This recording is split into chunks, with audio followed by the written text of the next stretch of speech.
Good morning student.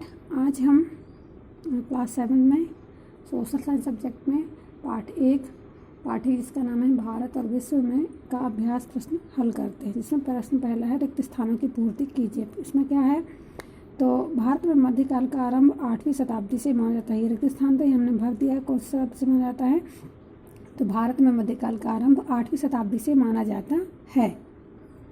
इसी का second आता है चोल राज्य के व्यापारिक संबंध किसके साथ थे, तो चोल राज्य के व्यापारिक संबंध चीन तथा दक्षिण एशिया देशों से थे। थर्ड क्वेश्चन आता है कुतुबनुमा कंपास का आविष्कार कहाँ हुआ था, तो कुतुबनुमा कंपास का आविष्कार चीन में हुआ था।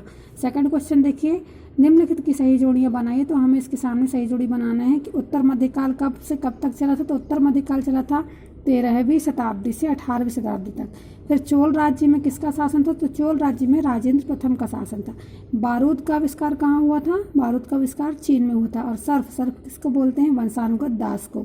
इसके बाद आता है क्वेश्चन नंबर 3 लघु उत्तरीय प्रश्न। हमें इसमें प्रश्न के उत्तर लिखना है। प्रश्न पहला है भारतीय इतिहास के मध्यकाल को कितने भागों में विभाजित किया गया है, उनके नाम और काल लिखिए। तो चलिए इसे लिखते हैं। चलिए उत्तर लिखते हैं। भारतीय इतिहास के मध्यकाल को 2 भागों में विभाजित किया गया है। वो कौन कौन से मध्यकाल है, पहला मध्य पूर्व मध्यकाल है, कहाँ से कहाँ तक चला था, तो देखते हैं ये जो पहला पूर्व मध्यकाल है 8वीं से 12वीं शताब्दी तक चला था। फिर दूसरा आता है उत्तर मध्यकाल, तो उत्तर मध्यकाल कहाँ से कहाँ तक चला था, 13वीं से 18वीं शताब्दी तक। फर्स्ट क्वेश्चन सॉल्व होता है अपना। दूसरा देखते हैं मध्यकाल के साहित्यिक स्रोतों के नाम लिखिए। तो इसमें हमको आंसर लिखना है मध्यकाल के साहित्यिक स्रोत ताड़पत्रों और भोजपत्र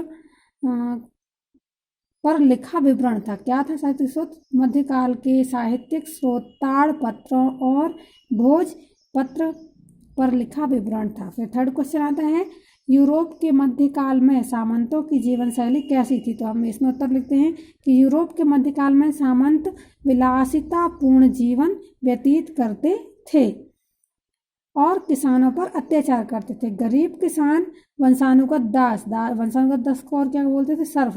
गरीब किसान जो थे वो क्या कहते, गरीब किसान वंशानुगत दास सर्फ कहलाते थे।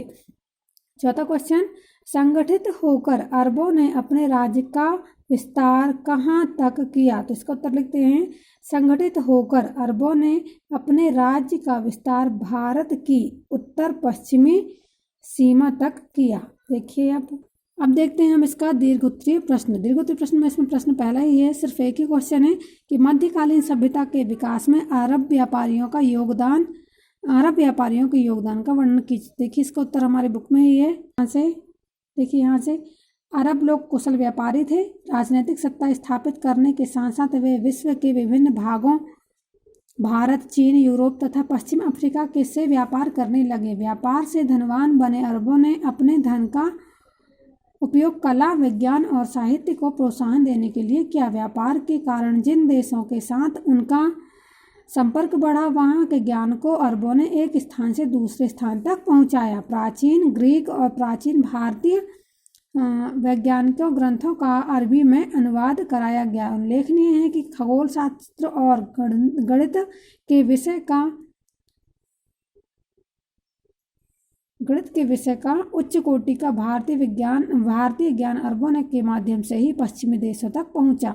अरबों ने ही चीन के आविष्कार जैसे बारूद, कागज और कुतुबनुमा कंपास का ज्ञान अरबों ने ही यूरोप के देशों में पहुंचाया।